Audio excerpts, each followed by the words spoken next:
Hello everyone, I am Kafi Azam, Faculty of Physics, Narayana, West Bengal. Today I am going to explain the question paper of Physics 2026 जो कि हम लोग का कल exam में आया था। तो मैं वन बाय वन करके सारे क्वेश्चंस का सॉल्यूशन को डिस्कशन करूंगा यहाँ पे।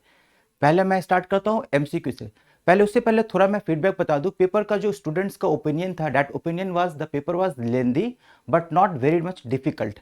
Few students, those who are preparing for IIT JEE NEET, they found paper little bit difficult because they don't focus on theoretical part more, but few questions were direct from NCERT but conceptual and concept of theory has been asked. Overall paper was standard. So without wasting time, I am going to explain the questions of yesterday physics one by one. First I will start with the section 1, that is section A, MCQ of 1 marks.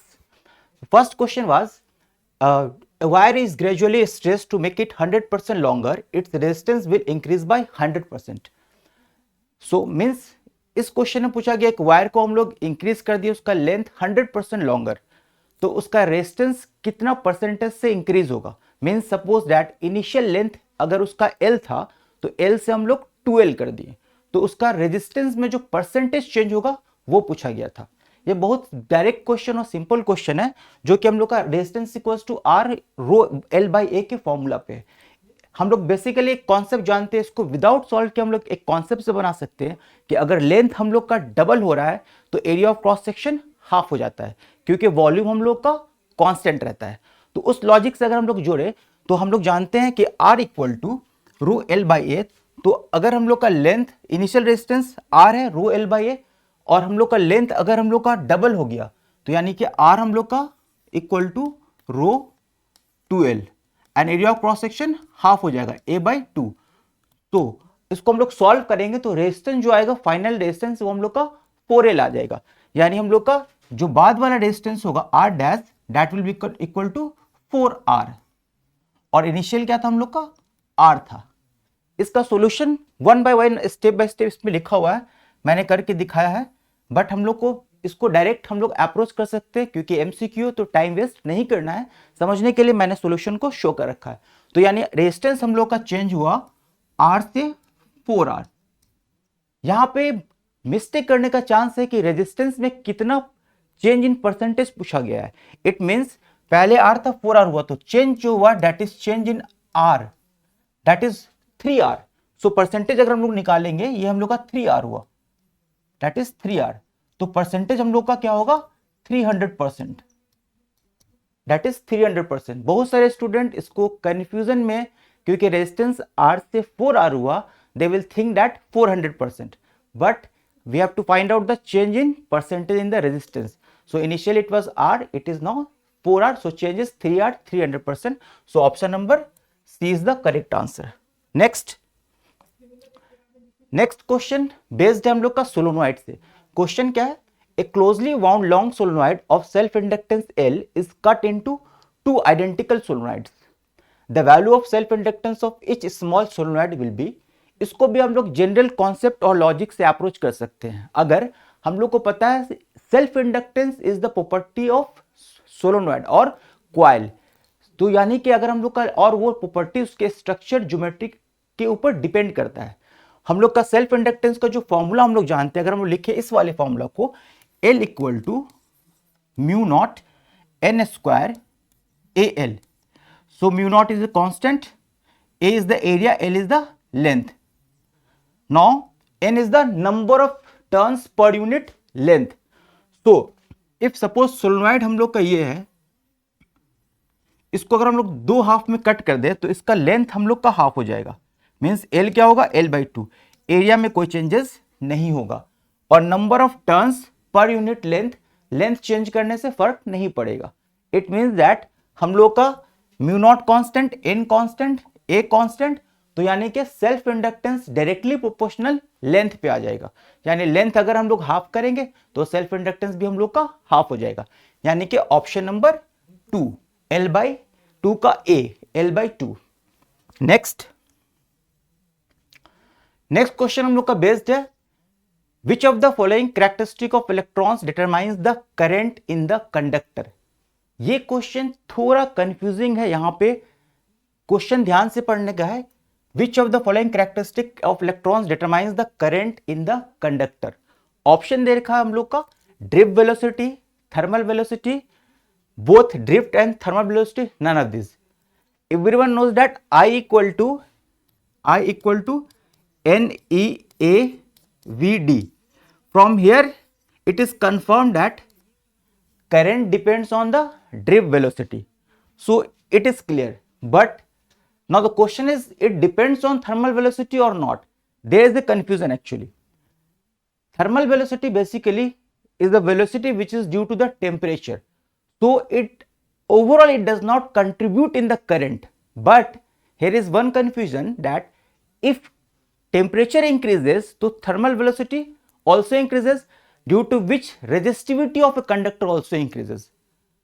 But it directly does not contribute in the current, which is due to the average velocity of electron towards along the direction of opposite direction of electric field. So here answer should be drift velocity only, not thermal velocity, because of thermal velocity overall current is zero only, because it's a random velocity. So because of that it does not overall contribute in the current.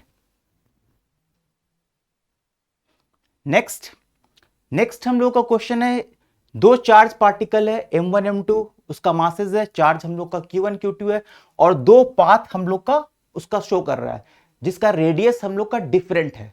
ये हम लोग का इस topic question है, जब charge particle को हम लोग थ्रो कर देते हैं किसी यूनिफॉर्म मैग्नेटिक फील्ड में, जिसमें हम लोग का मैग्नेटिक फील्ड और वेलोसिटी परपेंडिकुलर होता है, तो चार्ज पार्टिकल सर्कुलर पाथ लेता है, और जो रेडियस होता है चार्ज पार्टिकल का वो डिपेंड करता है, जो हम लोग का रिलेशन है R equal to mv by b q, इस फॉर्मूला पे।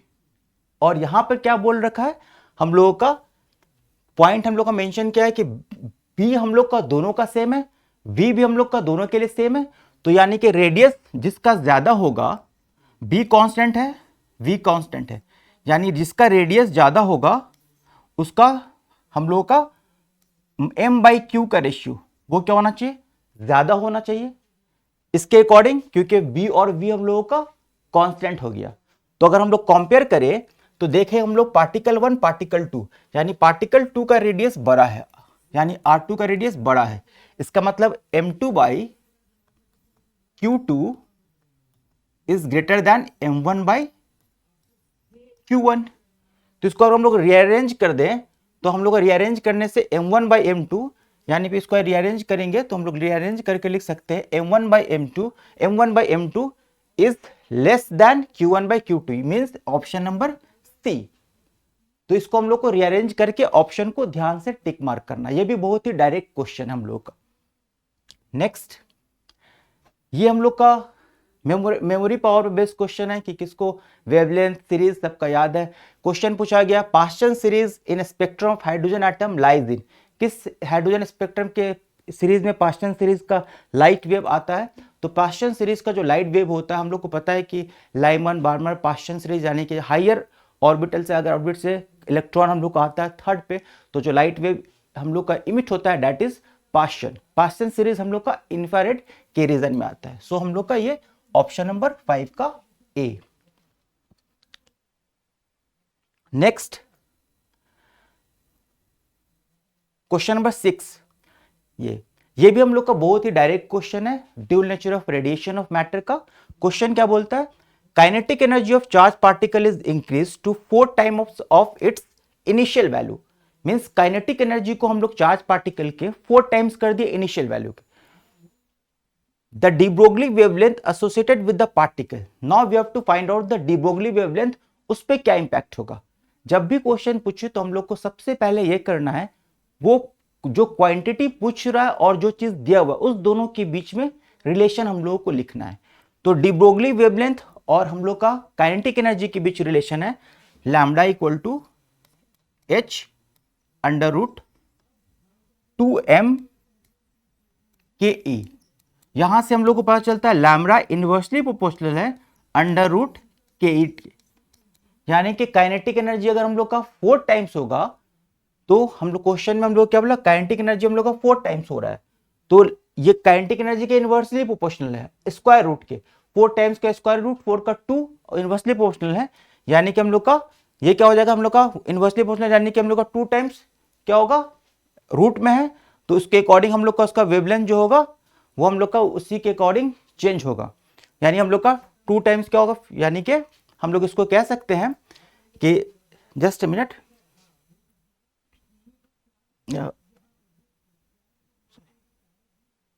मीन्स हम लोग का लैम्डा इक्वल टू सॉरी हम लोग का 1 बाई यहाँ पे 4 टाइम्स ऐसा हो गया के इसका रूट, यानी कि लैम्डा हम लोग का 2 टाइम्स डिक्रीज कर जाएगा, 1/2 टाइम्स मीन्स हम लोग का 50% लैम्डा हम लोग का डिक्रीज कर जाएगा, यानी कि ऑप्शन नंबर हम लोग का decrease by 50% of its initial value, because हम लोग का 4 टाइम्स काइनेटिक एनर्जी बढ़ा, 4 का हम लोग का स्क्वायर रूट करेंगे तो 2 आएगा, तो लैम्डा हम लोग का लैम्डा बाई पहले के रिस्पेक्ट में 1/2 हो जाएगा, यानी 50% डिक्रीज कर जाएगा। नेक्स्ट हम लोग का next question PN junction diode का पे बेस्ड है, और ये डायरेक्ट क्वेश्चन है जो कि बहुत ही कॉमन कॉन्सेप्ट है। In reverse bias PN junction diode the applied voltage mostly drop across, यानी कि अगर हम लोग का reverse bias PN junction diode है तो जो हम लोग का अप्लाइड वोल्टेज है वो कहाँ पे ड्रॉप करता है। तो सबसे पहले कॉन्सेप्ट, जब रिवर्स बायस में हम लोग वोल्टेज सप्लाई करते हैं तो डिप्लीशन लेयर का विड्थ बड़ा होता है, यानी अप्लाइड वोल्टेज जो बिल्ट इन पोटेंशियल को इंक्रीज कर देता है, और सारा जो ड्रॉप होता है वो हम लोग का डिप्लीशन लेयर के पास होता है। सो ऑप्शन नंबर में दिया first p region n region, c is the depletion region, so depletion region is the correct answer.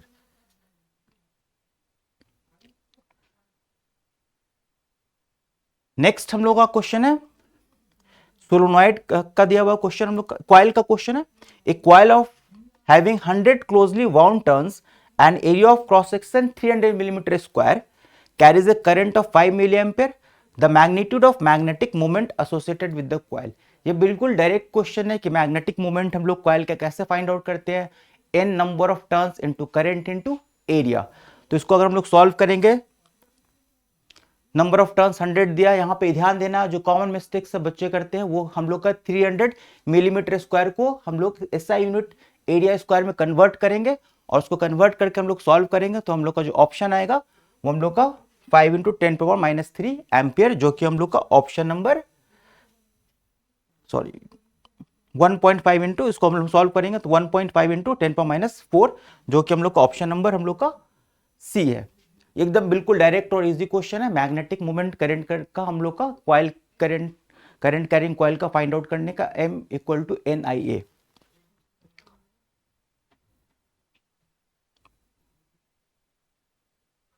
Next question हम लोग का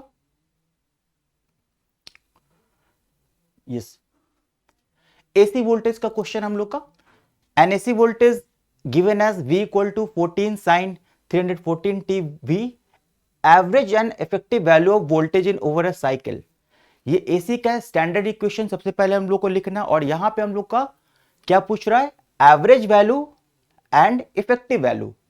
इफेक्टिव वैल्यू को हम लोग आरएमएस वैल्यू को ही इफेक्टिव वैल्यू बोलते हैं। बहुत सारे स्टूडेंट इसमें कंफ्यूज हो गए कि इफेक्टिव वैल्यू क्या होता है। तो बेसिकली अगर रूट मीन स्क्वायर का अगर आरएमएस वैल्यू का डेफिनेशन जब पढ़ोगे तो वो बेसिकली हम लोग का इफेक्टिव वैल्यू को रिप्रेजेंट करता है, यानी कि हम लोग को फाइंड आउट करना है कि इसका आरएमएस वैल्यू क्या है और फिर एवरेज वैल्यू क्या है। बेसिक लॉजिक से अगर हम लोग सोचे किसी भी एसी सोर्स करंट या वोल्टेज का पॉजिटिव ऑफ पॉजिटिव है, नेगेटिव ऑफ नेगेटिव है, और दोनों का अगर एवरेज निकाले एक साइकिल के लिए वो तो जीरो होगा, चाहे वो वोल्टेज हो या current. Average value is zero, that is correct. ये हम लोग डायरेक्ट फाइंड आउट कर सकते हैं। ये दो ही जगह ऑप्शन दिख रहा है हम लोग का सी एंड डी में। ना हम लोग को फाइंड आउट करना उसका आरएमएस वैल्यू। आरएमएस वैल्यू हम लोग जानते हैं peak value by √2। Peak value हम लोग यहां से देख लेंगे 14, ये हम लोग का स्टैंडर्ड इक्वेशन से कंपेयर करेंगे तो 14 उसका पीक वैल्यू है, तो 14 बाई हम लोग √2 करेंगे, या अप्रोक्सीमेटली 9.89 होगा, जो कि हम लोग का गिवन ऑप्शन में 10 वोल्ट दिया। तो यानी कि हम लोग को ये ध्यान में रखना है कि पहले क्या पूछा एवरेज, तो एवरेज पहले 0 और फिर हम लोग का इफेक्टिव वैल्यू होगा, तो इसको हम लोग सी मार्क करेंगे। डी में भी 10 और 0 है तो वो कंफ्यूज नहीं होना है, उसको सही से मार्क करना था, ये ध्यान रखना हम लोग को। नेक्स्ट हम लोग का यहाँ पे नेक्स्ट क्वेश्चन में हम लोग का ईएमडब्ल्यू से क्वेश्चन है, जिसमें हम लोग का इलेक्ट्रिक फील्ड और मैग्नेटिक फील्ड का रेशियो पूछा है एक मीडियम में, जिस मीडियम का रिफ्रैक्टिव इंडेक्स 1.5 है। ये बहुत ही डायरेक्ट क्वेश्चन हम लोग जानते हैं, E not by B not equal to C by mu और एन, यानी सी बाई रिफ्रैक्टिव इंडेक्स। तो इसका रेशियो पूछा है, तो इसको हम लोग डायरेक्ट अगर पुटअप करेंगे ई बाई बी का रेशियो फाइंड आउट करने के लिए सी बाई एन, तो रिफ्रैक्टिव इंडेक्स हम लोग का 1.5 है। सॉल्व करेंगे तो ये हम लोग का 2 × 10⁸ मीटर आएगा, जो कि हम लोग का पर सेकंड, जो कि ऑप्शन नंबर बी है। नेक्स्ट हम लोग का एनर्जी के कॉन्सेप्ट पे, जो हम लोग फोटो इलेक्ट्रिक इफेक्ट पढ़े थे, उसी के कॉन्सेप्ट पे क्वेश्चन दिया है। हम लोग का क्या पूछा है, radiation of wavelength of 331 nanometre. Means एक लाइट का वेवलेंथ दे रखा है 331 नैनोमीटर, और उसमें 4 मेटल का नाम दिया और चारों का वर्क फंक्शन गिवन है। इसमें से पूछ रहा है कौन सा मेटल इरिडेट करेगा, यानी कि इसमें से हम लोग का फोटो इलेक्ट्रिक इफेक्ट होने का चांसेस है। तो इसके लिए हम लोग को सबसे पहले क्या करना पड़ेगा, जो वेवलेंथ गिवन है E equal to SC by lambda, वहां से एनर्जी फाइंड आउट करना है, और वो देखना है कि वो एनर्जी किस किस का एनर्जी उससे कम है, यानी कि उसका जो वर्क फंक्शन है उस गिवन जो लाइट का वेवलेंथ है उससे ज्यादा एनर्जी मिल रहा है, तो हम लोग का फोटो इलेक्ट्रिक इफेक्ट होगा, और जिस केस में नहीं होगा उसमें हम लोग का नहीं होगा। बस ध्यान देना है एनर्जी यहाँ पे हम लोग का इलेक्ट्रॉन वोल्ट में, तो इसको जब हम लोग कैलकुलेट करेंगे इलेक्ट्रॉन वोल्ट में, इसको फाइंड आउट करेंगे, तो अप्रोक्सीमेटली हम लोग का जो इलेक्ट्रॉन वोल्ट में आएगा वो 3.37 इलेक्ट्रॉन वोल्ट आएगा। तो इसमें से हम लोग कंपेयर अगर करें, पीछे देखें, तो 3.75 से ज्यादा एनर्जी सिर्फ हम लोग का MO का है, यानी जो MO मेटल है वो हम लोग का इस गिवन लाइट से इरिडेट नहीं होगा, वो फोटो इलेक्ट्रिक इफेक्ट शो नहीं करेगा। नेक्स्ट हम लोग का फिर फोटो इलेक्ट्रिक इफेक्ट का एक कॉन्सेप्चुअल क्वेश्चन है थोड़ा, जिसमें अब क्या क्वेश्चन पूछ रहा है, in an experiment on photo electric emission the intensity of incident radiation is halved, यानी फोटो इलेक्ट्रिक इमिशन में इंटेंसिटी को हाफ कर दिए। इंटेंसिटी को हाफ करने का मतलब उसका टोटल एनर्जी जो हम लोग का वो हाफ कर रहे हैं, फोटोन का एनर्जी को चेंज नहीं कर रहे हैं। Keeping it's frequency constant, frequency constant का मतलब होता है जो एनर्जी हम लोग का होता है फोटोन का, that is E equal to HF, ये एक फोटोन का एनर्जी होता है, और जो टोटल एनर्जी होता है वो हम लोग का E इक्वल टू NHF। अगर इंटेंसिटी को बढ़ा रहे हैं हम लोग, यहाँ पे E को इंक्रीज कर रहे हैं, means we are increasing E, but एक सिंगल फोटोन का एनर्जी हम लोग नहीं बढ़ा रहे हैं। और जब एक बार में मेटेलिक प्लेट पे, ध्यान से सब कुछ सुनना, एक बार में कोई लाइट इंसिडेंट होता है तो लाइट छोटा छोटा पैकेट्स में फोटोन के फॉर्म में जाता है, और एक फोटोन एक इलेक्ट्रॉन के साथ स्ट्राइक करेगा। तो स्ट्राइक करने के बाद कुछ एनर्जी हम लोग का वर्क फंक्शन में गया, बाकी एनर्जी उसका काइनेटिक एनर्जी में कन्वर्ट हुआ। तो एक फोटोन का एनर्जी अगर फिक्स है तो वो स्ट्राइक करेगा, तो उसका जो वर्क फंक्शन वो तो फिक्स है, तो बाकी उसका काइनेटिक एनर्जी भी फिक्स हो जाएगा। बट हम लोग फ्रीक्वेंसी को तो कांस्टेंट कर दिए, टोटल इंटेंसिटी बढ़ा दिए। इंटेंसिटी बढ़ाने से लाइट पे जो हम लोग का इंसिडेंट हो रहा है टोटल एनर्जी वो इंक्रीज कर रहा है। तो ऑप्शन पे हम लोग ध्यान दें, cut off potential will increase. Cut off potential यानी जो काइनेटिक एनर्जी जा रहा है उसको रोकने के लिए जो कलेक्टर प्लेट पे नेगेटिव पोटेंशियल लगाते हैं, तो काइनेटिक एनर्जी तो सेम है, तो कट ऑफ पोटेंशियल हम लोग का इंक्रीज नहीं करेगा। Next, maximum kinetic energy of photo electron will remain same, यानी फोटो इलेक्ट्रॉन जो निकला उसका मैक्सिमम काइनेटिक एनर्जी सेम रहेगा। एग्जैक्टली यही हम लोग का करेक्ट होगा, क्योंकि जो फोटोन जा रहा है उसका एनर्जी फिक्स है, उसका वर्क फंक्शन फिक्स है, तो उसका काइनेटिक एनर्जी भी हम लोग का फिक्स होगा। इसलिए ऑप्शन नंबर बी हम लोग का करेक्ट है। Photo current will increase, photo current हम लोग का इंक्रीज नहीं करेगा। हम लोग का cut off potential will decrease, cut off potential पे हम लोग को कोई फर्क नहीं पड़ेगा, क्योंकि कट ऑफ पोटेंशियल हम लोग का बेसिकली काइनेटिक एनर्जी के ऊपर ही डिपेंड करता है। काइनेटिक एनर्जी चेंज नहीं होगा तो कट ऑफ पोटेंशियल चेंज नहीं होगा।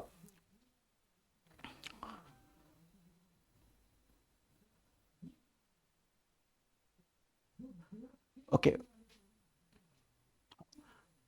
Okay, photo current will increase, listen, photo current will increase, here option is photo current increase. Photo current increase नहीं होगा क्योंकि हम लोग यहाँ पे क्या किए, इंटेंसिटी को सॉरी हम हाफ कर दिए, सॉरी इंटेंसिटी को हम लोग हाफ कर रहे हैं। इंटेंसिटी को हाफ करेंगे तो फोटो करंट डिक्रीज कर जाएगा, डबल नहीं किया हम लोग, इंटेंसिटी को हम लोग हाफ कर दिए, इसलिए हम लोग का ये ऑप्शन इंक्रीज नहीं होगा, फोटो करंट हम लोग का डिक्रीज होगा, तो ये भी हम लोग का रॉन्ग होगा और कट ऑफ पोटेंशियल भी रॉन्ग होगा। नेक्स्ट, अब हम लोग का नेक्स्ट असर्शन रीजन वाला क्वेश्चन है, और असर्शन रीजन में सारे अच्छे बच्चों को स्पेशली प्रॉब्लम होता है, क्योंकि जिसको फुल मार्क्स स्कोर करना है उसमें असर्शन रीजन थोड़ा कॉन्सेप्चुअल है कि असर्शन क्लियर है या नहीं, रीजन क्लियर है या नहीं। हम लोग आते हैं फर्स्ट क्वेश्चन पे। The conductivity of an n type semiconductor is higher than that p type semiconductor at given temperature. यानी गिवन टेम्परेचर पे एन टाइप सेमीकंडक्टर का कंडक्टिविटी पी टाइप सेमीकंडक्टर से ज्यादा होता है, ये इसका असर्शन है। रीजन क्या है? The electrons being in conduction band in n type semiconductor more mobile than holes in the valence band in p type semiconductor. पहले हम लोग असर्शन पे आते हैं। असर्शन में बोल रहा है कि conductivity of n type semiconductor higher होता है हम लोग का पी टाइप सेमीकंडक्टर से, जो कि करेक्ट है। रीजन क्या है? हम लोग का एन टाइप सेमीकंडक्टर में मेजॉरिटी चार्ज कैरियर इलेक्ट्रॉन्स होता है और पी टाइप सेमीकंडक्टर में मेजॉरिटी चार्ज कैरियर होल्स होता है। अगर एनर्जी बैंड डायग्राम में देखें तो इलेक्ट्रॉन का एनर्जी बैंड डायग्राम जो कि कंडक्शन बैंड में है वो हायर एनर्जी पे होता है, और जो होल्स होता है उसका लोकेशन हम लोग का वैलेंस बैंड में होता है, उसकी एनर्जी कम होता है। और होल्स हम लोग का कोई पार्टिकल नहीं, एक वैकेंट स्पेस होता है। तो एनर्जी बैंड के अकॉर्डिंग हम लोग का इलेक्ट्रॉन्स का जो एनर्जी वो हम लोग का ज्यादा है, इसलिए जो करंट हम लोग का इलेक्ट्रॉन के थ्रू फ्लो करता है, यानी कि जो कि इसको हम लोग इलेक्ट्रॉन करंट भी बोलते हैं, और होल के थ्रू फ्लो करता है उसको होल करंट बोलते हैं। तो इलेक्ट्रॉन का इसलिए मोबिलिटी हम लोग का ज्यादा होता है, इसलिए हम लोग यानी कि इस ऑप्शन में असर्शन भी करेक्ट है एंड हम लोगों का रीजन भी करेक्ट है। नेक्स्ट 14 पे आते हैं। 14 थोड़ा सा कंफ्यूजिंग और बहुत सारे स्टूडेंट को डाउट क्रिएट किया था। ये क्वेश्चन क्या बोल रहा है, ध्यान से देखना हम लोग को। Work done in taking a unit charge around a close loop of an electric circuit, close loop of electric circuit involving cells and resistors in the loop is zero. Closed loop of electric circuit involving cells and resistor, उसमें cells और resistor है, ये इसमें की point है। Generally बच्चे क्या किए, सबके माइंड में आया कि क्लोज पाथ पे वर्क डन जीरो होता है, बट क्लोज पाथ पे work done zero conservative field में होता है, नॉन कंजर्वेटिव फील्ड में नहीं होता है। यहाँ पे हम लोग का सेल्स और रेजिस्टर लगा हुआ है, वो हम लोग का नॉन कंजर्वेटिव फील्ड क्रिएट करेगा। तो ये हम लोग का असर्शन जो वो हम लोग का रॉन्ग है। सेकेंड रीजन क्या दिया है, potential at a point depends on the location of the point in the loop. यानी किसी भी पॉइंट का जो पोटेंशियल है वो हम लोग का डिपेंड करता है लूप के पॉइंट के लोकेशन पे। After completing one round the charge comes back to the point of start, यानी एक राउंड करने के बाद हम लोग का चार्ज उसी पोटेंशियल पे आ जाता है। ऐसा बिल्कुल नहीं होता है, क्योंकि हम लोग का, अगर पहले मैं इसका एक्सप्लेनेशन पढ़ता हूँ फिर मैं एक्सप्लेन करता हूँ। is false because work done in moving a unit charge around a closed loop in electric circuit involving cells and resistors is not zero. This work is equal to electromotive force of the cell which is used to maintain the potential difference across the circuit element. The potential at a point in the loop, listen, जो हम लोग cell का देखते हैं, cell का जो potential होता है, मान लो कोई बैटरी है, बैटरी का हम लोग बोलते हैं वो 3 वोल्ट है। 3 वोल्ट का मतलब है कि बैटरी जो चार्ज जो बनता है मैन्युफैक्चर होता है, तो इलेक्ट्रॉन्स एक टर्मिनल से दूसरे टर्मिनल पे जाता है, सारे इलेक्ट्रॉन कलेक्ट हुआ था जहां पे, वहां पे नेगेटिव पोटेंशियल, जहां से इलेक्ट्रॉन जाता है वहां पे पॉजिटिव पोटेंशियल, और इस दोनों के बीच एक पोटेंशियल डिफरेंस क्रिएट हो जाता है। वही पोटेंशियल डिफरेंस क्या होता है, सेल का ईएमएफ होता है। तो यानी जो फर्स्ट क्वेश्चन था, जो असर्शन था, उसका ये एक्सप्लेनेशन है। और यहाँ पे क्या बोला, वर्क डन हम लोग का जीरो हो जाता है, जो कि हम लोग का गलत है। दूसरा, the potential at a point in loop is not single valued after completing one round due to non conservative electric field inside the cell and energy is dissipated in the resistor. क्योंकि जो cell है वो हम लोग का non conservative field होता है और हम लोग का एनर्जी डिसिपेट हो रहा है रेजिस्टर के थ्रू, इसलिए हम लोग का वर्क डन वहां पे जीरो नहीं होगा, पोटेंशियल सेम कंप्लीट करने के बाद वो भी सेम नहीं होगा। नेक्स्ट पे आते हैं हम लोग 15 हम लोग का मैग्नेटिज्म एंड मैटर का क्वेश्चन है। फेरो, इसमें असर्शन को पहले पढ़ता हूं मैं। When a ferromagnetic substance is heated to high temperature it becomes paramagnetic in nature. यानी फेरोमैग्नेटिक को हम लोग जब हीट करते हैं तो वो पैरामैग्नेटिक बन जाता है। अगर हम लोग डायमैग्नेटिक, फेरोमैग्नेटिक, पैरामैग्नेटिक्स का प्रॉपर्टी जानते हैं तो हम लोग को पता है कि मैग्नेटिक मूवमेंट जो होता है वो हम लोग का पैरामैग्नेटिक का फेरोमैग्नेटिक का जो है सबसे ज़्यादा होता है। तो फेरोमैग्नेटिक जब हीट करते हैं तो थर्मल एजिटेशन होता है और उसका डोमेन का जो अलाइनमेंट होता है वो डिस्टर्ब होता है, तो उसका मैग्नेटिक मोमेंट जो है वो हम लोग का डिक्रीज करता है। तो ये जो असर्शन हम लोग का वो हम लोग का करेक्ट है, और हाई टेम्परेचर पे वो क्या होता है, पैरामैग्नेटिक में कन्वर्ट हो जाता है। इसका जो रीजन है वो थोड़ा समझने का चीज है। The disappearance of magnetization of ferromagnet means ferromagnet का जो डिसअपियरेंस होता है मैग्नेटाइजेशन का is abrupt and not gradual, यानी फेरोमैग्नेटिक से वो एक पार्टिकुलर टेम्परेचर पे वो पैरामैग्नेटिक में कन्वर्ट हो रहा है। दैट इज वो एक हम लोग का ग्रेजुअल प्रोसेस नहीं, एब्रप्टली होता है। एग्जैक्टली ये एब्रप्टली होता है एक पार्टिकुलर टेम्परेचर पे, जिसको हम लोग क्यूरी टेम्परेचर बोलते हैं। और बेसिकली इसको हम लोग ऐसे समझ सकते हैं, ये एक फेस ट्रांजिशन होता है, और जब भी फेस ट्रांजिशन होगा तो फेस ट्रांजिशन एब्रप्टली कंसिडर किया जाता है। तो इसलिए हम लोग का असर्शन भी और रीजन भी दोनों हम लोग का करेक्ट है। लास्ट क्वेश्चन जो कि हम लोग का एमसीक्यू का 16 नंबर है, वे भी बहुत डायरेक्ट क्वेश्चन है, लेंस का क्वेश्चन हम लोग का, ऑप्टिक्स का। When a convex lens made of glass is immersed in water it converging power increases, यानी हम लोग ग्लास में कॉन्वेक्स लेंस को अगर डाल दे वाटर में तो उसका कन्वर्जिंग पावर इंक्रीज कर जाएगा। और रीजन में क्या बोल रहा है, focal length of lens depends only on the radius of curvature of two faces. Focal length जो है वो सिर्फ radius of curvature of two face पे डिपेंड करता है। ऐसा क्वेश्चन जब भी आएगा तो पहले हम लोग को फॉर्मूला लिखना है कि फोकल लेंथ को किस फॉर्मूला से हम लोग कनेक्ट करते हैं। हम लोग फॉर्मूला पे आते हैं। हम लोग ये फॉर्मूला देख रहे हैं, 1/f equal to mu relative -1 1 minus 1/r1 minus 1/r2, यानी फोकल लेंथ हम लोग का रेडियस ऑफ कर्वेचर के साथ जो हम लोग का रिफ्रैक्टिव इंडेक्स है मीडियम का उस पर भी डिपेंड कर रहा है, यानी glass with respect to air, glass with respect to water. तो फोकस रीजन तो गलत हो गया। अब हम लोग असर्शन पे आते हैं। ये असर्शन में क्या बोल रहा था, हम लोग एक बार रिपीट करते हैं। Convex lens of glass immerse in water its converging power increases.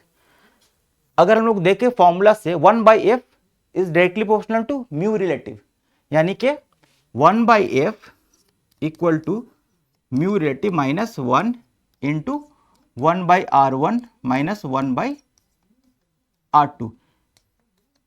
पहले हम लोग का म्यू रिलेटिव जो वो क्या था, ग्लास बाय एयर था, फिर हम लोग का ग्लास बाय क्या आ जाएगा, वाटर। तो ग्लास बाय वाटर जब करेंगे हम लोग तो वो हम लोग कम हो जाएगा, यानी 1/f कम होगा तो f क्या होगा, इंक्रीज हो जाएगा। और हम लोग को पता है अगर f इंक्रीज होगा तो पावर क्या होगा, डिक्रीज होगा। और हम लोग का रीजन में क्या बोल रहा है, पावर इंक्रीज करेगा। इसलिए हम लोग का असर्शन और रीजन दोनों ही क्या है, गलत है। जब भी ऐसा क्वेश्चन आए तो पहले हम लोग को क्या करना है, जो क्वांटिटी दिया है वो क्वांटिटी और उसके बीच का रिलेशन उसको पुटअप करना है, फिर हम लोग को उसको कंपेयर करना है। नेक्स्ट हम लोग का 2 मार्क्स का क्वेश्चन है, उसकी तरफ हम लोग मूव करते हैं। टोटल हम लोग का 16 एमसीक्यूज था। फर्स्ट हम लोग का बहुत ही थ्योरी बेस्ड क्वेश्चन है वेव्स ऑप्टिक्स का, जो कि हम लोग का फर्स्ट है स्टेट हाइजेंस प्रिंसिपल।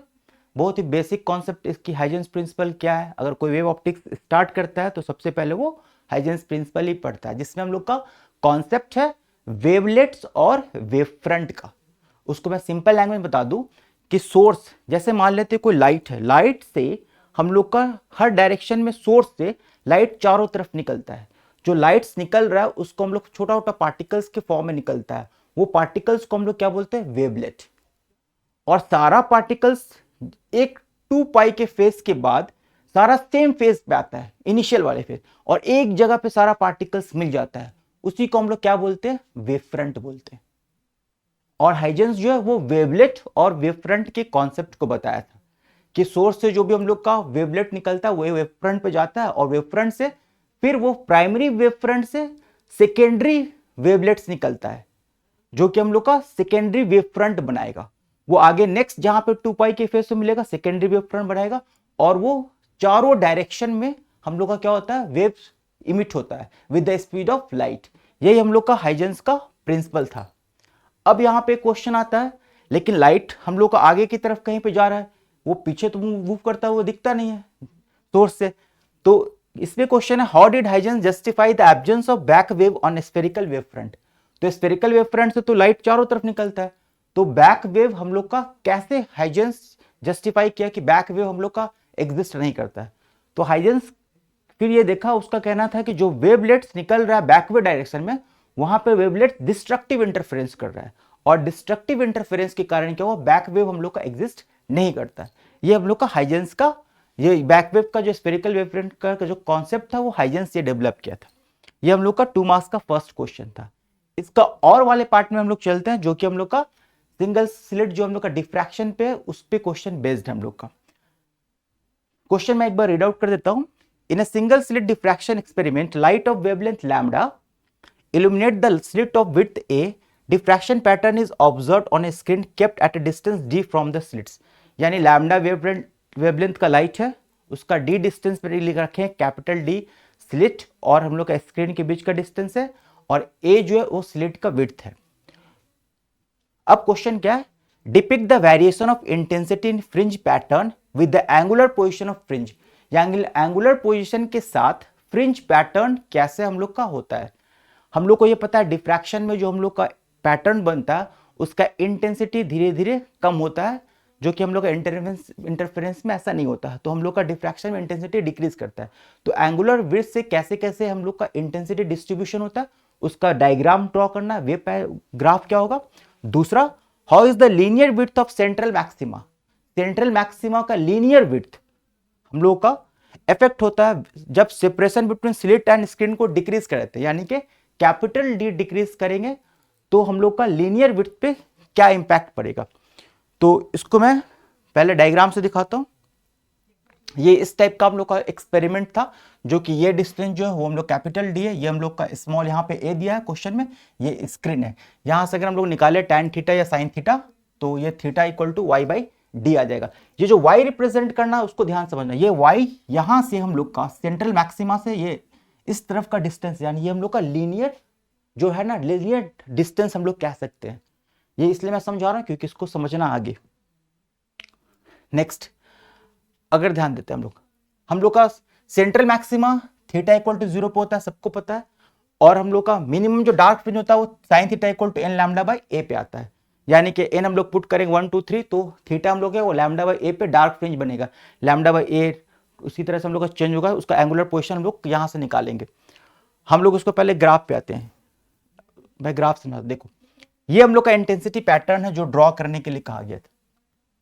ये हम लोग का सेंट्रल मैक्सिमा है, सेंट्रल मैक्सिमम का हाफ पार्ट अपर साइड में, हाफ पार्ट लोअर साइड में। और देखो ध्यान से देखना है इसमें सबको, जो हम लोग का lambda by A, 2 lambda by A, 3 lambda by, 4 by lambda by, यानी कि वो एंगुलर पोजीशन पे इस तरह से उसका इंटेंसिटी का वेरिएशन होता है, और धीरे धीरे इंटेंसिटी क्या होता है, डिक्रीज करता हुआ जाता है लैम्डा बाई ए डिस्टेंस। यहां से हम लोग निकाल सकते हैं फॉर्मूला हम लोग का हाफ विड्थ सेंट्रल मैक्सिमम का sine theta equal to lambda by A से, ये रिलेशन हम लोग का दिया हुआ है। और लीनियर विड्थ जो था, यानी कि जो हम लोग का स्लिट पे जो डिस्टेंस था सेंट्रल मैक्सिमम से, ये डिस्टेंस वो हम लोग को अगर निकाले फॉर्मूला से, तो वो हम लोग क्या आएगा, Y N equal to N lambda capital D by A. ये वाई एन बता रहा है हम लोग first bright fringe, second bright fringe, third bright fringe, इस तरह से। तो यहाँ पे हम लोग का क्या पूछा गया कि लीनियर विड्थ कैसे डिपेंड करता है, तो ये हम लोग का रिलेशन मिल गया लीनियर विड्थ का, यानी हम लोग लिख सकते हैं लीनियर विड्थ का हम लोग का beta equal to 2 lambda D by A. तो यहाँ पे लैम्डा और ए तो हम लोग का कांस्टेंट है, तो अगर लीनियर विड्थ अगर हम लोग का डिक्रीज कर जाएगा तो हम लोग का ये क्या होगा, ये भी हम लोग का डिक्रीज कर जाएगा। यानी कि जब कैपिटल डी हम लोग घटा देंगे तो सेंट्रल मैक्सिमा का जो विड्थ, जो लीनियर विड्थ है वो हम लोग का डिक्रीज हो जाएगा। यहां तक क्लियर है। अब हम लोग आते हैं नेक्स्ट, हम लोग का सेमीकंडक्टर का क्वेश्चन है। सेमीकंडक्टर का एक न्यूमेरिकल है, जनरली न्यूमेरिकल नहीं देता है, सब बच्चे पढ़ते हैं। एनर्जी बैंड डायग्राम बहुत कॉमन क्वेश्चन है, पूछा जाएगा, बट इस बार हम लोग का एक न्यूमेरिकल था। न्यूमेरिकल को ध्यान से समझते हो। इस न्यूमेरिकल में हम लोग का सबसे पहले क्या दिया है, हम लोग का एक इंट्रिंसिक चार्ज कॉन्सेंट्रेशन दिया है, और फिर हम लोग का क्या बोल रहा है, ध्यान से पढ़ते हैं। The hole concentration in intrinsic semiconductor is 5 × 10⁸, यानी होल कॉन्सेंट्रेशन गिवन है। What is the dope when it is doped with certain impurity? जब certain impurity से हम लोग डोप करते हैं तो उसका होल कॉन्सेंट्रेशन जो है वो बिकम होता है 4 × 10⁻12 हो जाता है इलेक्ट्रॉन कॉन्सेंट्रेशन, यानी डोप करने के बाद उसका इलेक्ट्रॉन कॉन्सेंट्रेशन इतना हो जाता है। यानी इलेक्ट्रॉन कॉन्सेंट्रेशन हम लोग को दिख रहा है 4 × 10⁻12 पर मीटर क्यूब, और हम लोग का होल कॉन्सेंट्रेशन जो दिया हुआ था वो इंट्रिंसिक में वो हम लोग का दिया हुआ था, यानी ये इलेक्ट्रॉन का कॉन्सेंट्रेशन है, और होल का जो कॉन्सेंट्रेशन है HI, that is 5 × 10⁸। उसके बाद क्या बोला, find the new value of hole concentration, यानी डोपिंग करने के बाद new value of hole concentration क्या होगा, ये हम लोग का पूछ रहा है। Find the new value of hole concentration, also identify the type of new semiconductor after doping. Doping करने के बाद जो न्यू सेमीकंडक्टर बना वो हम लोग का कैसा सेमीकंडक्टर होगा। इस न्यूमेरिकल को बनाने से पहले हम लोग समझते हैं कि इंट्रिंसिक कॉन्सेंट्रेशन हम लोग का, यानी कि जो सेमीकंडक्टर होता है प्योर सेमीकंडक्टर, उसमें हम लोग का मतलब 0 केल्विन पे कोई भी होल या इलेक्ट्रॉन्स नहीं होता है, बट रूम टेम्परेचर में थर्मल एजिटेशन होता है और रूम टेम्परेचर हम लोग का नियर अप्रोक्स 300 केल्विन होता है। जितना इलेक्ट्रॉन हम लोग का जनरेट होता है उतना ही होल जनरेट होता है। Means intrinsic concentration of electrons and holes both are same, because thermal agitation से हम लोग का कोवेलेंट बॉन्ड टूटता है, तो इलेक्ट्रॉन एंड होल का कॉन्सेंट्रेशन सेम होता है। तो इंट्रिंसिक कॉन्सेंट्रेशन अगर वो होल का दे रहा है, इट मीन्स वो हम लोग का इलेक्ट्रॉन का भी है, ये हम लोग को समझना है। बस यही एक की पॉइंट है। और हम लोग का जो एक फॉर्मूला है उस फॉर्मूला को हम लोग यूज कर देंगे, यानी हम लोग का फॉर्मूला जो होता है NI square equal to N into p, ये फॉर्मूला को यूज कर देंगे। NI स्क्वायर यानी जो हम लोग का इंट्रिंसिक कॉन्सेंट्रेशन है उसका स्क्वायर, यानी इसको हम लोग ऐसे लिखते हैं number of electrons intrinsic into number of holes intrinsic equal to NE into NP। इसको हम लोग यूज कर देंगे फॉर्मूला को। ध्यान से देखिए, ये फॉर्मूला हम लोग यूज किए। ये मेन की पॉइंट वही है हम लोग का कि इंट्रिंसिक कॉन्सेंट्रेशन दोनों का सेम है। NI का वैल्यू ऑलरेडी हम लोग का गिवन है, यहाँ पे NI का वैल्यू गिवन था, और हम लोग का जो कॉन्सेंट्रेशन था वो इलेक्ट्रॉन्स का वो भी हम लोग गिवन था। यहाँ से हम लोग क्या कर लिए, होल्स का कॉन्सेंट्रेशन निकाल लिए। तो होल्स का कॉन्सेंट्रेशन हम लोग का निकल गया, तो हम लोग का होल्स का कॉन्सेंट्रेशन क्या दिख रहा है 6.25 इंटू 10⁴। बाद में जो होल का कॉन्सेंट्रेशन है, अब हम लोग को आइडेंटिफाई करना है कि हम लोग कौन सा सेमीकंडक्टर है। और न्यू इलेक्ट्रॉन का कॉन्सेंट्रेशन दिखा और न्यू होल्स का कॉन्सेंट्रेशन क्या हुआ, इतना आया। अब इसे से हम लोग को पता चल जाए कि इसमें number of concentration charge carrier किसका ज्यादा है, उससे हम लोग आइडेंटिफाई कर लेंगे। तो यानी कि चार्ज कैरियर जो हम लोग को दिख रहा है, new value of holes concentration is this, the new semiconductor is form after doping is an type. क्योंकि इलेक्ट्रॉन कॉन्सेंट्रेशन ज्यादा हो गया तो ये हम लोग क्या हो जाएगा, एन टाइप सेमीकंडक्टर हो जाएगा, क्योंकि इलेक्ट्रॉन का कॉन्सेंट्रेशन हम लोग का डोपिंग के बाद बढ़ गया।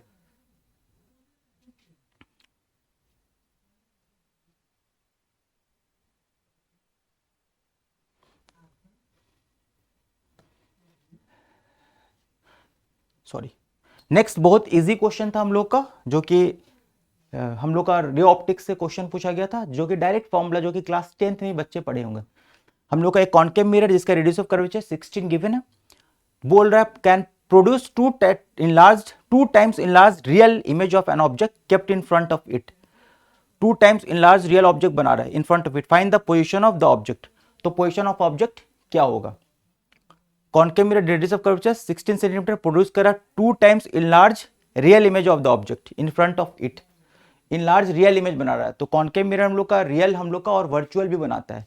तो 2 टाइम्स यानी मैग्निफिकेशन हम लोग का 2 दे रखा है। अब ये रियल के लिए बोल रहा है, तो हम लोग ये देखेंगे कि रियल के लिए मैग्निफिकेशन हम लोग क्या लेते हैं, उसके बाद फिर समझते हैं। नेक्स्ट हम लोग पहले यहाँ पे रेडियस ऑफ कर्वेचर निकालेंगे, जो कि -8 सेंटीमीटर है, क्योंकि कॉन्केव मिरर हम लोग का फोकल नेगेटिव होगा। रियल इन्वर्टेड इमेज हम लोग का बनेगा, फर्स्ट केस हम लोग कंसिडर करते हैं रियल इन्वर्टेड, यानी मैग्निफिकेशन क्या लेंगे हम लोग -2। मैग्निफिकेशन -2 लेंगे तो यहाँ से -v/u हम लोग अगर कंपेयर करें तो v = 2u के फॉर्म में निकल गया। उसके बाद फिर हम लोग क्या करेंगे, v = 2u निकल गया, और उसके बाद हम लोग फॉर्मूला लगा देंगे, मिरर्स फॉर्मूला जो हम लोग का 1/v = 1/v + 1/u = 1/f। उसको हम लोग मिरर फॉर्मूला हम लोग लगा दिए। मिरर फॉर्मूला लगा के इसको हम लोग सिंपल हम लोग सॉल्व करेंगे, तो u = -12 सेंटीमीटर आएगा। अब अगर हम लोग दूसरा केस कंसीडर करते हैं वर्चुअल इरेक्ट का, बट हम लोग इसमें सिर्फ रियल पूछा है, तो वर्चुअल इरेक्ट का मैं दिखा दिया यहाँ पे, लेकिन इस क्वेश्चन में सिर्फ रियल पूछ रखा था, क्योंकि मैग्निफिकेशन हम लोग का +2 हो जाएगा जब वो हम लोग का वर्चुअल और इरेक्ट होगा, तो +2 हो जाएगा। तो एक उसके अकॉर्डिंग हम लोग का फिर उसका जो u का v का वैल्यू वो हम लोग का चेंज हो जाएगा, लेकिन फिलहाल इसका जरूरत नहीं है।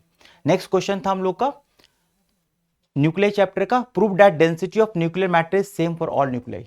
ये कॉन्सेप्ट ऐसे बच्चों को सबको पता होता है कि न्यूक्लियर डेंसिटी कांस्टेंट होता है, बट इसको हम लोग को प्रूफ करना है। इसको प्रूफ करने के लिए हम लोग को रिलेशन निकालना पड़ेगा, पहले तो रेडियस का, कि न्यूक्लियर जो डेंसिटी और न्यूक्लियर का जो रेडियस होता है न्यूक्लियर का वो कैसे वेरी करता है, फिर हम लोग उसको मास बाय वॉल्यूम फॉर्मूला से कनेक्ट कर देंगे। जैसे हम लोग को पता है कि जो न्यूक्लियर मास होता है, टोटल मास मान लेते हैं हम लोग का, जो न्यूक्लियॉन्स का मास अगर हम लोग मान लें कि एवरेज मास हम लोग मान लेते हैं कि mn है, और उसमें a नंबर ऑफ पार्टिकल्स है, तो उसका टोटल मास क्या हो जाएगा, m हो जाएगा, वो लिख देंगे। और जो फॉर्मूला है इस फॉर्मूला को हम लोग यूज करना, R = आर नॉट इंटू ए पे पावर 1/3। इसको हम लोग लॉजिकली सोचेंगे तो हम लोग को डायरेक्ट पता चल जाए कि रेडियस का जो रेडियस क्या हम लोग का ए का 1/3 रूट है, क्यूब रूट है। तो अगर हम लोग वॉल्यूम निकालेंगे तो वॉल्यूम क्या होता है, आर क्यूब होता है। तो आर क्यूब होगा तो यहाँ से हम लोग क्या हो जाएगा, जो वैल्यू होगा आर का वो हम लोग का सेम आ जाएगा। तो न्यूक्लियर डेंसिटी जो होगा वो हम लोग का क्या हो जाएगा, अप्रोक्सीमेट हम लोग का सेम वैल्यू आता है। यहाँ पे हम लोग कैलकुलेट किए हैं, देखो न्यूक्लियर वॉल्यूम निकाल लिए, यहाँ से आर के फॉर्मूला से यहाँ पे 4/3 पाई आर क्यूब निकाल लिए, फिर न्यूक्लियर डेंसिटी निकाले, यहाँ पे डेंसिटी मास बाय वॉल्यूम कर देंगे, उसको हम लोग डिवाइड करेंगे। तो डिवाइड करके हम लोग फाइंड आउट करेंगे कि यानी कि मास नंबर बढ़ने से न्यूक्लियर डेंसिटी हम लोग का वेरी नहीं करता है, क्योंकि जब उसका मास नंबर बढ़ रहा है तो उसका फिर वॉल्यूम भी थोड़ा बढ़ रहा है। और आर का रिलेशन और वॉल्यूम का रिलेशन ऐसा है कि 1/3 रूट 1/3 पावर और हम लोग का आर क्यूब उसको इक्वेट कर देता है। तो यानी कि हम लोग का न्यूक्लियर डेंसिटी क्या होता है, वो हम लोग का कांस्टेंट ही रहता है। ये एमसीक्यू में पूछा सकता है क्वेश्चन, ये जनरली सब लर्न कर लेते हैं और ऐसे हम लोग इस रिलेशन से इसको प्रूव कर सकते हैं। नेक्स्ट हम लोग का 2 मार्क्स में क्वेश्चन था हम इलेक्ट्रिक डाइपोल का, जो कि हम लोग इलेक्ट्रोस्टैट्स इलेक्ट्रिक चार्ज का सबसे बेसिक क्वेश्चन है। दो चार्जेस रखा हुआ, एक +1 कूलम -1 कूलम 10 सेंटीमीटर अपार्ट, और हम लोग का फील्ड इलेक्ट्रिक फील्ड गिवन है। Calculate the amount of work done in turning the dipole from its position of stable equilibrium to the position of unstable. यानी स्टेबल इक्विलिब्रियम से हम लोग unstable equilibrium की तरफ जा रहे हैं। स्टेबल इक्विलिब्रियम का मतलब डाइपोल का फील्ड और इलेक्ट्रिक फील्ड का डायरेक्शन सेम है। तो डाइपोल इलेक्ट्रिक फील्ड इस डायरेक्शन में, इस पोजीशन से डाइपोल को हम लोग रोटेट करके इस पोजीशन पे ला रहे हैं, यानी 180 डिग्री पे हम लोग चेंज कर रहे हैं। Initial theta 0 degree, final theta हम लोग का 180 डिग्री। तो हम लोग उसको वर्क डन या पोटेंशियल वाले फॉर्मूला से इसको सिंपल कैलकुलेट कर लेंगे। पहले हम लोग इलेक्ट्रिक डाइपोल का वैल्यू निकाल लेंगे, जो कि हम लोग को पता है चार्ज का magnitude into length. SI unit का ध्यान रखना, सबसे ज़्यादा मिस्टेक बच्चे ऐसे में करते, एसआई यूनिट में कन्वर्ट नहीं करते। तो यहाँ पे एसआई यूनिट को कन्वर्ट करके हम लोग यहाँ पे डाइपोल का वैल्यू निकाल लिए। उसके बाद फिर हम लोग स्टेबल इक्विलिब्रियम हम लोग को पता है क्या होता है, अनस्टेबल इक्विलिब्रियम। दो टाइप के इक्विलिब्रियम, स्टेबल यानी डाइपोल का direction along the field, unstable यानी डाइपोल का direction opposite of the field. तो इसका वर्क डन निकालने के लिए हम लोग फॉर्मूला यूज कर देंगे, work done equal to PE cos θ1 से माइनस θ2, यानी कि θ1 जो हम लोग का पहला था माइनस θ2 जो हम लोग का बाद वाला एंगल है, उसको हम लोग यहाँ पे पुटअप करेंगे। पी का वैल्यू निकाल चुके हैं, कॉस θ1 यानी कि हम लोग को 0 डिग्री माइनस हम लोग का θ2 180 डिग्री, तो उसका वैल्यू कॉस θ 180 का वैल्यू -1। तो यहाँ से हम लोग सॉल्व करेंगे, माइनस माइनस प्लस सॉल्व करके फाइंड आउट करेंगे, तो ये हम लोग का कैलकुलेशन आ जाएगा। इसमें बस हम लोग को ध्यान देना है कि स्टेबल और अनस्टेबल इक्विलिब्रियम क्या है, उससे हम लोग एंगल फाइंड आउट कर लेंगे, बाकी ये डायरेक्ट फॉर्मूला यूज हो जाएगा। नेक्स्ट हम लोग का क्वेश्चन है, कुछ तीन क्वेश्चन है, उसको एक्सप्लेन करना, उसका रीजन पूछा गया इसमें। जैसे फर्स्ट पे आते हैं, an equipotential surface through a point is normal to the electric field at that point. यानी इक्विपोटेंशियल सरफेस से इलेक्ट्रिक फील्ड हम लोग का नॉर्मल क्यों होता है। तो अगर इक्विपोटेंशियल सरफेस से हम लोग को पता है कि वर्क डन 0 होता है, तो अगर हम लोग का इलेक्ट्रिक फील्ड नॉर्मल नहीं होगा तो किसी एंगल पे होगा तो वर्क डन वो उसका कंपोनेंट लग जाएगा, तो फिर उसका वर्क डन हो जाएगा, और वर्क डन फिर हो जाएगा तो फिर हम लोग को वो 0 हो ही नहीं सकता। एक रीजन हम लोग का ये हो गया। इसी को हम लोग समझ सकते हैं, फिगर से हम इसको दिखा सकते हैं। ये इक्विपोटेंशियल सरफेस है, ठीक है। तो हम लोग को पता है किसी भी चार्ज की इक्विपोटेंशियल सरफेस हम लोग मूव करेंगे तो हम लोग का वर्क डन 0 होता है। वो तभी पॉसिबल है जब हम लोग का फील्ड क्या हो, सरफेस से परपेंडिकुलर होगा। वरना अगर सिर्फ फील्ड अगर हम लोग का सरफेस से सर्टेन एंगल पे होगा तो दो कंपोनेंट हो जाएगा, एक हॉरिजॉन्टल कंपोनेंट, एक वर्टिकल कंपोनेंट। तो हॉरिजॉन्टल कंपोनेंट के अलोंग क्या होगा, वर्क डन हो जाएगा। इसलिए हम लोग का इलेक्ट्रिक फील्ड हमेशा इक्विपोटेंशियल सरफेस से परपेंडिकुलर निकलता है। और सेकंड क्वेश्चन था हम लोग का, जिसको हम लोग मैथमेटिकली भी कैलकुलेट कर सकते हैं, W = F.dl। F हम लोग का हो गया Q × E, और dl डॉट प्रोडक्ट निकाल रहे हैं, तो डॉट प्रोडक्ट हम लोग वहाँ पे थीटा जो होगा उसको हम लोग पुटअप कर देंगे, वहाँ पे इलेक्ट्रिक फील्ड cos θ 90 डिग्री हो जाएगा, तो वर्क डन हम लोग का 0 हो गया। तो वर्क डन हम लोग का 0 तभी हो सकता है। दूसरा क्वेश्चन कॉन्सेप्चुअल था इसमें, when dielectric is placed in an external electric field, the electric field inside the dielectric is less then the outside. यानी कि पहले से कहीं पे डाइलेक्ट्रिक है, मान लेते हैं हम लोग का पैरेलल प्लेट कैपेसिटर समझते हैं, एक्सटर्नल बैटरी से जोड़ दिए, उसमें डाइलेक्ट्रिक जा रहा है, इलेक्ट्रिक फील्ड जा रहा है, उसमें हम लोग मान लेते हैं हाफ पोर्शन पे डाइलेक्ट्रिक डाल दिए। तो जो हाफ पोर्शन पे डाइलेक्ट्रिक डाले वहां पे इलेक्ट्रिक फील्ड क्या होगा, डिक्रीज हो जाएगा विथ रिस्पेक्ट टू जहां पे डाइलेक्ट्रिक नहीं है। इसका रीजन क्या है, पहले तो हम लोग का जो डाइलेक्ट्रिक होता है वो हम लोग का एक इंसुलेटिंग मटेरियल होता है, उसके अंदर हम लोग का जो हम लोग एक्सटर्नल फील्ड में डालते हैं तो उसका जो डाइपोल मोमेंट होता है वो क्या करता है, एक डायरेक्शन में इलेक्ट्रिक फील्ड के अपोजिट डायरेक्शन में हम लोग का अलाइन हो जाता है, ठीक है। और फिर हम लोग का इलेक्ट्रिक फील्ड के डायरेक्ट उसका जो नेट इलेक्ट्रिक फील्ड है वो उसके अपोजिट में हो जाता है, यानी डायपोल का डायरेक्शन उसके डायरेक्शन में हो जाता है, उसका जो इंटरनल मोलिकुल्स का। और अलाइनमेंट के कारण क्या होता है, एक अंदर में अगेंस्ट में इलेक्ट्रिक फील्ड जनरेट होता है। इसको हम लोग समझते हैं फिगर से, इस तरह से। जैसे ये हम लोग का कोई डाइलेक्ट्रिक मटेरियल है, ये external field E not, dielectric material पे हम लोग को एक साइड नेगेटिव चार्ज अक्यूमुलेट होगा, एक साइड पॉजिटिव चार्ज अक्यूमुलेट होता है। चार्ज अक्यूमुलेट होने से ये चार्ज हम लोग का इसके सरफेस पे आता है। ये जो नेट चार्ज अक्यूमुलेट हुआ वो बेसिकली हम लोग का सरफेस पे आता है, और यहां से क्या होगा, एक अनदर इलेक्ट्रिक फील्ड जनरेट होता है जो कि एग्जिस्टिंग इलेक्ट्रिक फील्ड के अपोजिट में होता है। और इसके अपोजिट में होने के कारण इसका जो एक्सटर्नल इलेक्ट्रिक फील्ड को वो अपोज करता है, तो इलेक्ट्रिक फील्ड क्या होता है, उसको हम लोग को वीकेन कर देता है, उसको कमजोर कर देता है।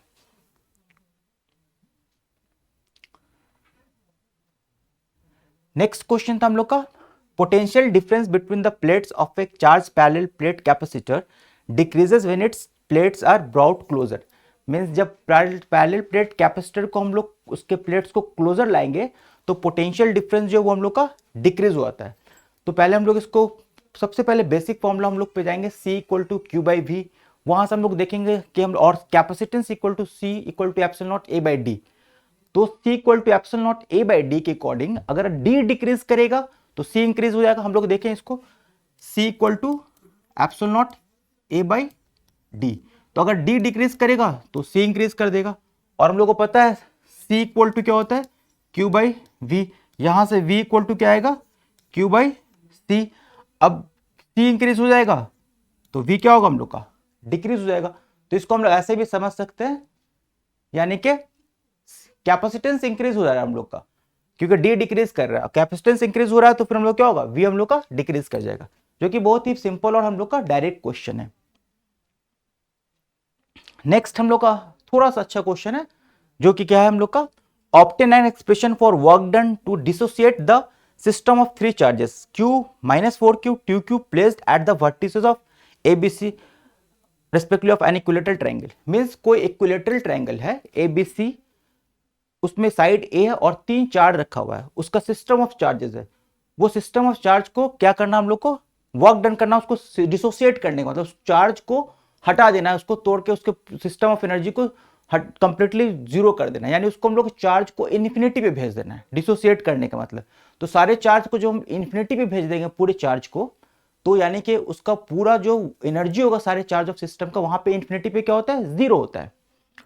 और हम लोग का पहले हम लोग निकालना पड़ेगा कि पहले पूरा सिस्टम ऑफ चार्ज जब एक साथ होगा तो सारे सिस्टम ऑफ चार्ज का एनर्जी क्या होगा, यानी हर एक चार्ज का एक दूसरे के साथ हम लोग का एक एनर्जी का कॉम्बिनेशन बनेगा। हम लोग उसको पहले देखते हैं।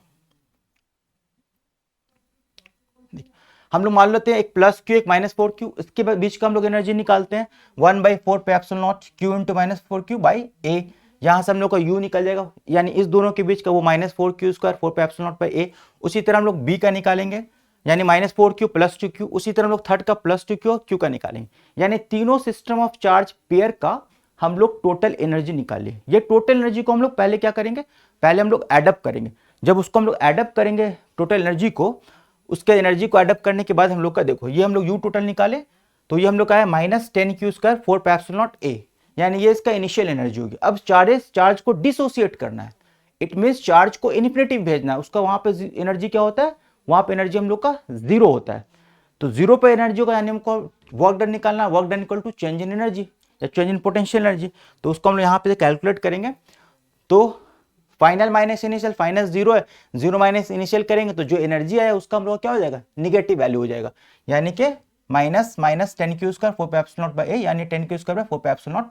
सॉल्व करके उसको हम लोग कैंसिल आउट कर देंगे तो 5Q square by 2 pi epsilon naught A आ जाएगा। इसी क्वेश्चन का एक और वाला क्वेश्चन है, उसको हम लोग देखते हैं।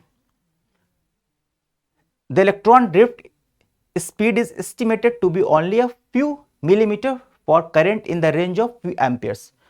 How then is current established almost the instant circuit closed. यानी इलेक्ट्रॉन जो ड्रिफ्ट करता है उसका स्पीड कुछ मिलीमीटर पर सेकेंड होता है, बट सर्किट में जैसे हम लोग कनेक्ट करते हैं और स्विच ऑन करते हैं, करंट तो इंस्टेंट फ्लो होता है।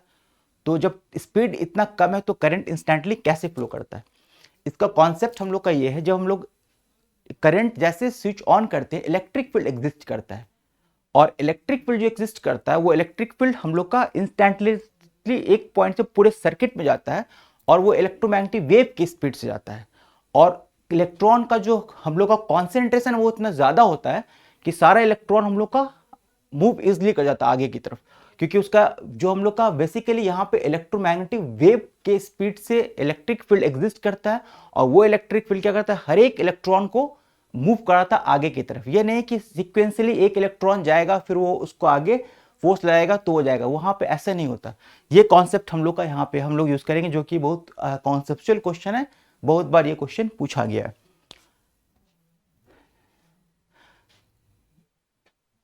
देखिए, simultaneous action, high electron density, this 2 points I have mentioned here.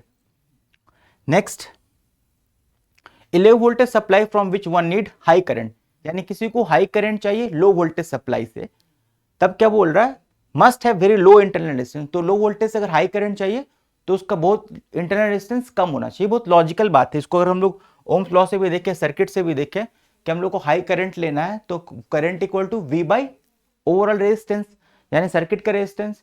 तो आई इक्वल टू हम लोग का क्या हो जाएगा, आई इक्वल टू अगर हम लिखें v by r plus r, let us suppose r जो है वो हम लोग का इंटरनल रेजिस्टेंस, तो इंटरनल रेजिस्टेंस जितना करंट कम होगा करंट क्या होगा उतना ज्यादा होगा।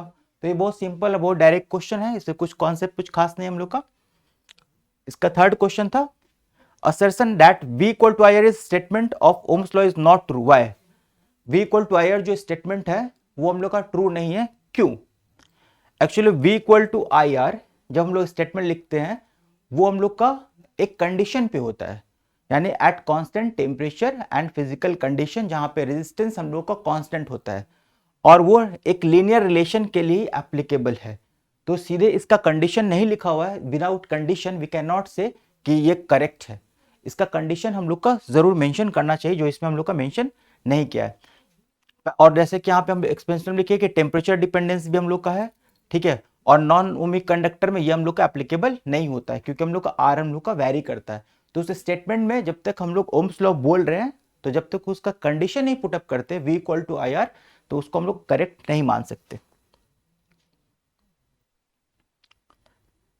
नेक्स्ट क्वेश्चन हम लोग का कॉम्बिनेशन ऑफ पैरेलल सेल्स का है, यानी कि दो सेल्स दिया हुआ वो पैरेलल में दिया, उसका इंटरनल रेजिस्टेंस गिवन है 0.5 वोल्ट 1 ओम, सबको पता है 0.5 ओम 1 ओम, और 6 वोल्ट 12 वोल्ट।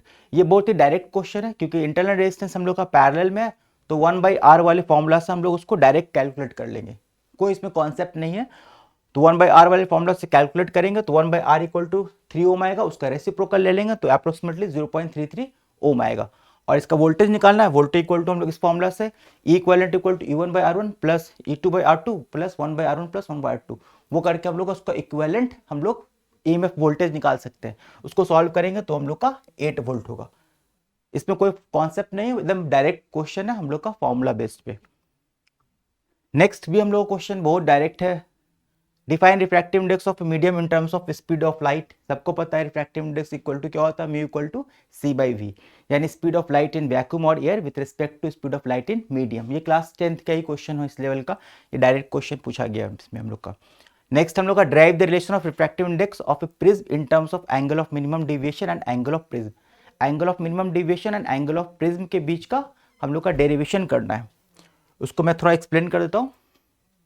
इस टाइप का हम लोग का फिगर होता है, जिससे हम लोग का लाइट यहाँ से जा रहा है, इंसिडेंट हो रहा है, लाइट हम लोग का आफ्टर रिफ्रैक्शन थोड़ा सा हम लोग का डिवेट करेगा, और उसके बाद फिर वो डिवेट करने का फर्दर हम लोग का इस तरफ निकल रहा है। हम लोग का मिनिमम डिविएशन का केस लेते हैं, तो in case of minimum deviation ये हम लोग का जो बेस की पैरेलल लाइट होता है, तो मिनिमम डिविएशन का केस का ही फिगर है। यहाँ से हम लोग फाइनली ये लाइट को आगे बढ़ा रहा है, ये इमर्जेंट लाइट है, ये इंसिडेंट लाइट है, ये एंगल ऑफ डिविएशन हो गया, वो angle of deviation is the minimum deviation. अब इसको हम लोग कैलकुलेट करना है, तो हम लोग का मिनिमम डिविएशन के लिए कंडीशन हम लोग का है कि लाइट जो जा रहा है वो हम लोग का प्रिज्म के बेस के पैरेलल होना चाहिए।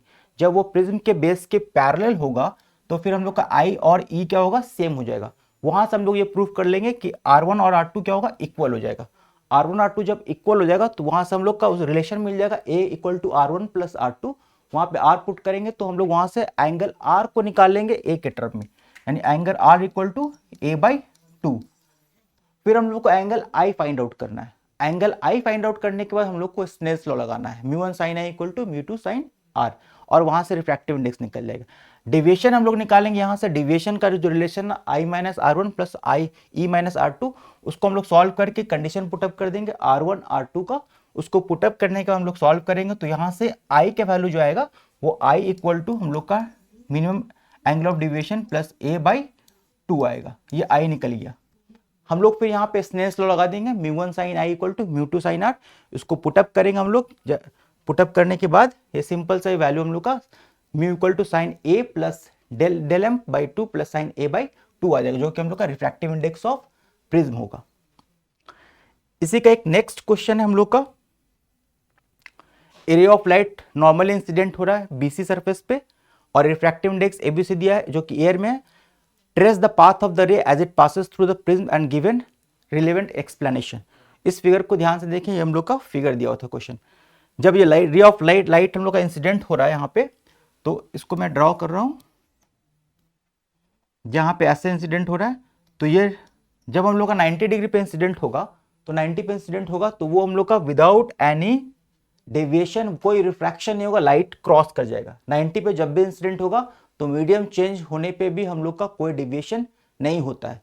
तो ये ड्रॉ डायरेक्ट चला गया। एक क्वेश्चन में यहाँ पे एक कंफ्यूजन था जो कि डेटा में दिया हुआ नहीं था कि प्रिज्म हम लोग का वो इक्विलेटरल है या नहीं है, तो हम लोग इसको इक्विलेटरल मान के डील कर रहे हैं 60 डिग्री एंगल पे। तो अगर हम लोग देखें तो ये 60, ये 30, ये 90, तो जो सेकंड वाले सरफेस है ए बी सरफेस पे जब लाइट इंसिडेंट करेगा, वहां पे अगर हम लोग नॉर्मल ड्रॉ करें तो वहां पे एंगल ऑफ इंसिडेंट 60 डिग्री आएगा। अब पाथ ट्रेस करने के लिए ये हम लोग को जानना होगा कि सेकंड सरफेस पे TIR होगा या नहीं होगा। इसके लिए हम लोग क्या करेंगे, जो म्यू है 1.5 गिवन है, वहां से उसका क्रिटिकल एंगल का वैल्यू निकाल लेंगे। तो यहाँ पे हम साइन थीटा सी का वैल्यू निकाल लिए जो कि 0.66 आया। Sine theta C equal to 1/μ हम लोग सॉल्व किए तो 0.66। अब हम लोग क्या यहाँ पे देखते हैं, अब हम लोग क्योंकि हम लोग को एग्जैक्ट वैल्यू नहीं पता, theta C equal to sine inverse something 0.66 आएगा, तो हम लोग क्या करते हैं, जो यहाँ पे 60 डिग्री एंगल है, साइन 60 के वैल्यू निकालते हैं। साइन थीटा जैसे जैसे बढ़ता है साइन का भी वैल्यू बढ़ता है, तो यहाँ पे साइन 60 का वैल्यू √3/2 0.86 आ रहा है, यानी थीटा सी का वैल्यू जो है वो से साइन 60 डिग्री बड़ा है, यानी ये क्रिटिकल एंगल से हायर एंगल पे इंसिडेंट हो रहा है, यानी कि सेकेंड वाले सरफेस पे TIR होगा, लाइट बाहर नहीं निकलेगा। वो TIR होगा तो सेम एंगल पे जाएगा। और हम लोग को ये देखना है कि अब AC सरफेस पे, तो अगर ज्योमेट्री को हम लोग ध्यान में रखें, ये 60 डिग्री होगा तो इधर वाला 30, ये 60, तो यहाँ पे वो 90 डिग्री पे चला जाएगा, यानी वो AC सरफेस पे 90 पे फिर जा रहा है, तो वो AC सरफेस से फिर वो पास आउट कर जाएगा, फिर वहां पे रिफ्रैक्शन नहीं होगा। ये इसका कंप्लीट पाथ होगा। इसका और में क्वेश्चन था हम लोग का, what is the difference between a रे एंड वेव फ्रंट। रे और वेव फ्रंट में क्या डिफरेंस होता है, और पहले एक्सप्लेन करते हैं। रे क्या होता है हम लोग का, जो लाइट का प्रोपगेशन का डायरेक्शन होता है, और वेव फ्रंट क्या होता है हम लोग का, जहां पे लाइट का सारा वेवलेट सेम फेज में हम लोग का मिलता है, वहां पे हम लोग का वेव फ्रंट बनता है, और जिस डायरेक्शन में प्रोपगेट हो रहा है दैट इज रे। ये हम लोग का डिफरेंस होता है, जिसको मैं फिगर से आगे दिखाऊंगा। जैसे ये रहा हम लोग का लाइट है, ये सोर्स है, सोर्स से लाइट निकल रहा है, ठीक है, परपेंडिकुलरली हम लोग का वेव फ्रंट से लाइट का डायरेक्शन परपेंडिकुलरली निकलता है। और ये जो हम लोग दिख रहा है ये हम लोग का वेव फ्रंट है, स्फेरिकल वेव फ्रंट का एग्जांपल दिखा रहा हूं। तो वेव फ्रंट क्या हो, यहाँ पे सारा लाइट का वेवलेट्स मिल रहा है, और यहाँ से लाइट रे आगे प्रोपोगेट कर रहा है परपेंडिकुलरली, यानी वेव फ्रंट से रे हम लोग का परपेंडिकुलरली प्रोपोगेट करता है। उसके बाद फिर हम लोग का सेकेंड है हाइजेंस प्रिंसिपल को यूज करके हम लोग का हम प्रूव करना है रिफ्लेक्शन ऑफ लाइट को, उसका डेरिवेशन है।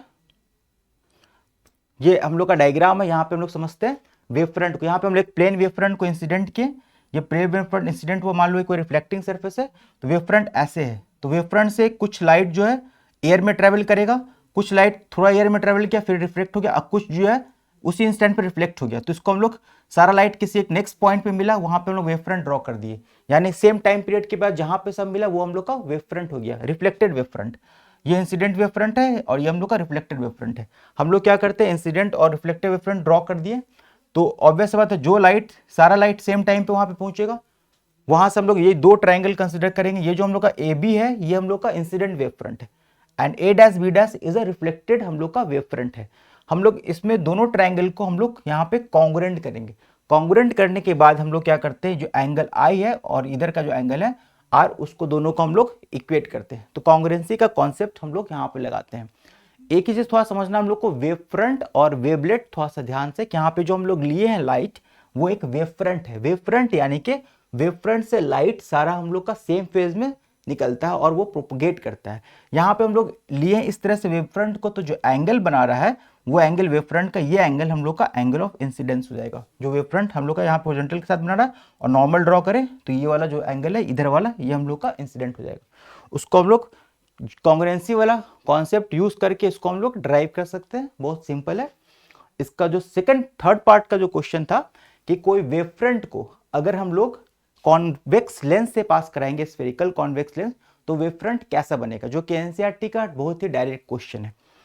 ये हम लोग का इंसिडेंट प्लेन वेव है। देखिए यहां से सारा लाइट जाएगा, यानी कि इस वेव फ्रंट से लाइट रे पास करेगा, तो बहुत सारा वेवलेट्स होगा, डिफरेंट, सब पैरेलल जाएगा। यहां से प्लेन वेव है इसलिए।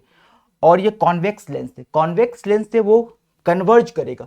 उसका टेंडेंसी क्या है, वो कन्वर्ज करेगा लाइट रे को। जब कन्वर्ज करेगा, ये आगे वाला लाइट रे जो देख रहे हैं हम लोग, वो कम टाइम तक हम लोग का शीशा में रहेगा, ग्लास में, और वो फिर एयर में ट्रैवल करेगा। जो मैक्सिमम बीच वाला, वो मैक्सिमम टाइम क्या होगा, वो ट्रैवल करेगा ग्लास में, तो उसका स्पीड कम हो जाएगा। तो जो आगे वाला वो थोड़ा आगे तक पहुंचेगा। यानी इस तरह से हम लोग का सारा वेव फ्रंट जो है, जो सेम टाइम पे ये एक कर्व बना लेगा इस तरह, यानी कि स्फेरिकल वेव फ्रंट बनाएगा, जिसका हम लोग का रेडियस क्या होगा, फोकल लेंथ के बराबर होगा, क्योंकि सारा लाइट फोकस पे कन्वर्ज करता है। तो यानी ये प्लेन वेव फ्रंट से हम लोग स्फेरिकल वेव फ्रंट बना रहे हैं यहाँ पे, जब हम लोग कॉन्वेक्स लेंस से पास करा रहे हैं। नेक्स्ट क्वेश्चन हम लोग का है 5 मार्क्स वाला क्वेश्चन हम लोग का, बहुत डायरेक्ट क्वेश्चन था। व्हाट इज रेजोनेंट फ्रीक्वेंसी, क्या होता है, पावर फैक्टर क्या है एलसीआर सर्किट का, और पावर फैक्टर की किस वैल्यू पे मैक्सिमम पावर डिसिपेशन होगा। सबको पता है रेजोनेंस हम लोग का होता है जब हम लोग का एक्सएल इक्वल टू एक्सी होता है सीरीज एलसीआर सर्किट में, वो हम लोग का रेजोनेंस का कंडीशन होता है। जब एक्सएल इक्वल टू एक्सी होता है, सर्किट में मैक्सिमम करंट फ्लो होता है, और जब मैक्सिमम करंट फ्लो होगा तो उस टाइम मैक्सिमम डिसिपेशन भी होगा। तो तीनों आंसर उससे हम लोग का कनेक्टेड है। हम लोग फॉर्मूलाज पे देखते हैं। हम लोग का रेजोनेंट फ्रीक्वेंसी, हम लोग का पहला क्वेश्चन था resonant frequency XL equal to हम लोग का एक्सी हो जाएगा।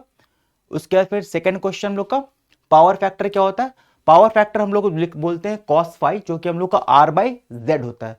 आर हम लोग का जो हम लोग का प्योर रेजिस्टर है, जेड हम लोग का इंपेडेंस हो गया, तो आर बाई जेड को हम लोग कॉस फाई बोलते हैं।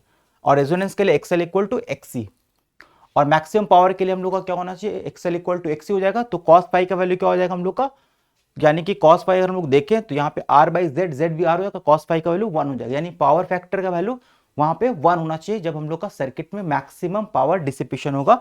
इसको आगे एक एक्सप्रेशन से हम लोग देखते हैं। यहाँ से हम लोग निकाले करंट हम लोग का मैक्सिमम का होगा V R M S by R, power का average power V R M S I M S cos phi. Cos phi को मैक्सिमम होने के लिए हम लोग को कॉस फाई का वैल्यू 1 होता है, इसको हम लोग पुटअप करेंगे 1, तो यहाँ पे मैक्सिमम जो वैल्यू होगा वो हम लोग का V R M S square by R आएगा, जो कि तभी पॉसिबल है जब हम लोग का वो रेजोनेंस का कंडीशन होगा।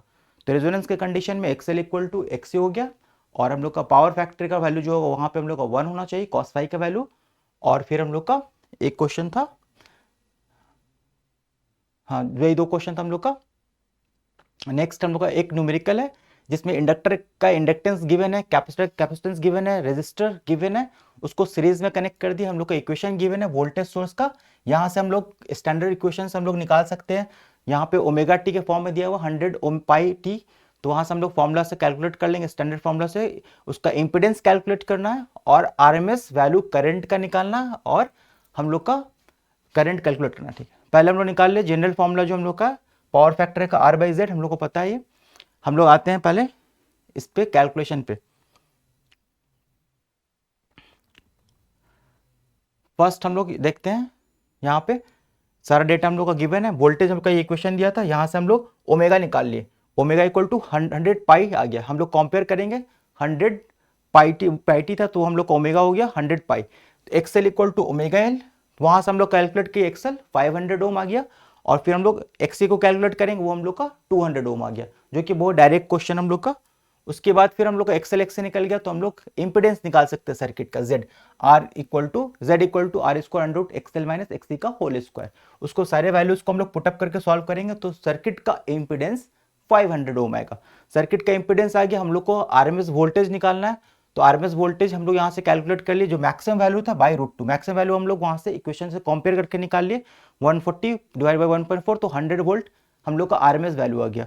आरएमएस वैल्यू मिल गया तो करंट हम लोग कैलकुलेट कर लेंगे, V R M S by Z, वहां से हम लोगों का करंट का वैल्यू 0.2 एम्पियर आएगा। ये हम लोग का 5 मार्क्स का सारा क्वेश्चंस का कैलकुलेशन हो गया। इसमें मैंने क्वेश्चन सॉल्व किया है सारे एमसीक्यू, 2 मार्क्स क्वेश्चन और 5 मार्क्स क्वेश्चन। 3 और 4 मार्क्स क्वेश्चन इसमें सॉल्व नहीं कर पाया था, तो वो क्वेश्चन जो अपडेट वो हम लोग बाद में देंगे।